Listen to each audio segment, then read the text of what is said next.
Assalamualaikum warahmatullahi wabarakatuh. Perkenalkan, nama saya Muhammad Fatakur Ramadhani dari Prodi D4 Teknik Elektro. Nomor induk mahasiswa 20506334051. Di sini saya akan menjelaskan tentang macam-macam norma dan saksi yang berlaku dalam masyarakat, pengertian dan penggolongan hukum, lembaga peradilan di Indonesia dan perannya, sikap warga negara yang ideal terhadap ketentuan hukum yang berlaku.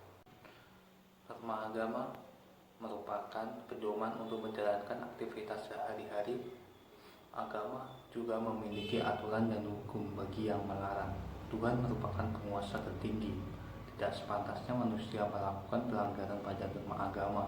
Aturan dalam agama biasanya sudah terdapat dalam kitab suci. Semisal contoh sanksi di masyarakat adalah ketika ada seseorang yang menghina agama, langsung akan mendapat sanksi yang sangat keras terhadap masyarakat yang memberikan sanksi tersebut.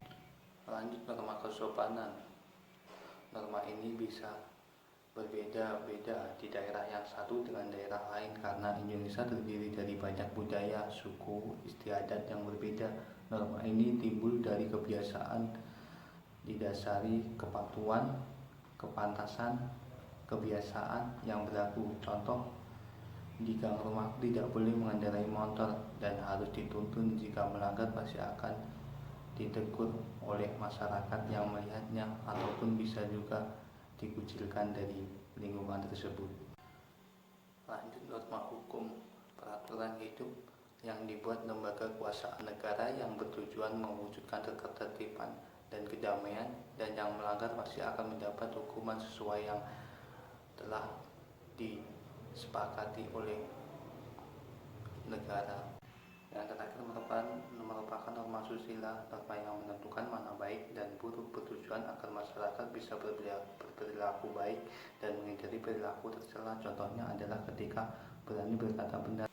Sekarang saya akan membahas pengertian penggolongan hukum. Secara umum, hukum merupakan suatu sistem norma dan peraturan untuk mengatur perilaku manusia. Hukum dapat berupa aturan yang tertulis ataupun tidak tertulis yang bertujuan untuk mengatur masyarakat mencegah terjadinya kekacauan atau perselisihan, mewujudkan ketertiban dan keadilan.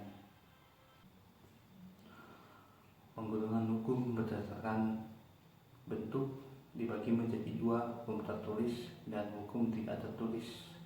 Berdasarkan sumber dibagi menjadi 5, hukum undang-undang, hukum kebiasaan, hukum traktat, dan hukum jurisprudensi dan hukum ilmu. Berdasarkan sifat dibagi menjadi 2, hukum yang memaksa, hukum yang mengatur. Berdasarkan tempat berlakunya dibagi menjadi 3, hukum nasional, hukum internasional, hukum asing. Berdasarkan waktu berlakunya dibagi menjadi 3, hukum positif, hukum negatif, hukum alam. Berdasarkan isinya dibagi menjadi 2, hukum publik dan hukum private. Berdasarkan cara pemerintahannya dibagi menjadi 2, hukum material dan hukum formal. Sekarang saya akan membahas lembaga peradilan di Indonesia dan perannya. 1. Mahkamah Agung. Mahkamah Agung berwenang untuk memeriksa dan hasil sengketa tentang dan mempunyai wewenang untuk mengadili. Kedua, Mahkamah Konstitusi (MK). Mahkamah Konstitusi punya wewenang untuk menguji undang-undang terhadap Undang-Undang Dasar Negara Republik Indonesia tahun 1945. Ketiga, Komisi Yudisial (KY). Komisi Yudisial punya peranan dalam memberikan usulan atas pengangkatan Hakim Agung kepada Dewan Perwakilan Rakyat. Keempat, tugas pokok dari pengadilan negeri yaitu menerima kemudian memutuskan suatu serta menyelesaikan sengketa perkara pada tingkat pertama, di mana hal ini sesuai dengan peraturan perundang-undangan yang berlaku. Kelima, pengadilan tinggi. Pengadilan tinggi mempunyai peran sebagai pihak yang menjaga jalannya peradilan di tingkat pertama. Keenam, peradilan agama menerima, memeriksa, mengadili, menyelesaikan, memutus setiap perkara yang diajukan kepada sesuai dengan Pasal 2 Ayat 1 Undang-Undang Nomor 14 Tahun 1970. Ketujuh, peradilan militer mengadili tindak pidana yang dilakukan oleh seseorang dengan status masih prajurit militer berdasarkan UU. 8. Lembaga peradilan militer perannya sama seperti peradilan militer, bedanya adalah lembaga peradilan militer fungsinya buat memeriksa dan memutuskan perkara pertama, dan dalam hal ini terdakwa yaitu prajurit atau berpangkat di bawah kapten, sedangkan lembaga peradilan militer tinggi berperan sebagai pihak yang menyelesaikan, memutuskan, dan memeriksa suatu perkara di pidana di bidang militer dan tingkat banding. Kesembilan, lembaga peradilan tata usaha negara meneruskan sengketa-sengketa tata usaha negara ke pengadilan tata usaha negara dan pengadilan tinggi tata usaha negara yang berwenang.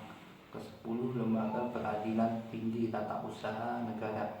Lembaga peradilan tinggi tata usaha negara punya peran yang hampir sama dengan lembaga peradilan tata usaha negara, cuma yang membedakan yaitu lembaga pengadilan tata usaha negara berperan buat memeriksa, memutuskan sengketa usaha di tingkat banding atau provinsi. Sekarang saya akan membahas sikap warga negara yang ideal terhadap ketentuan yang berlaku.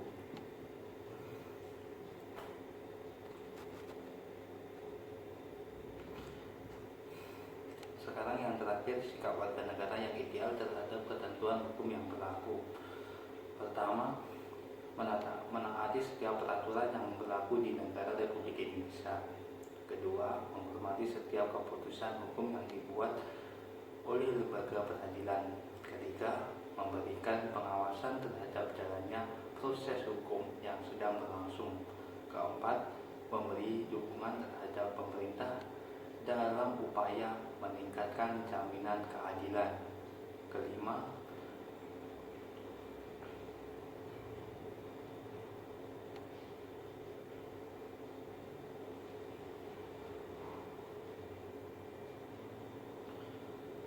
memahami dan menghormati hak dan kewajiban setiap warga negara. Sekian penjelasan dari saya. Bila ada kurang lebihnya, saya mohon maaf. Terima kasih. Wassalamualaikum warahmatullahi wabarakatuh.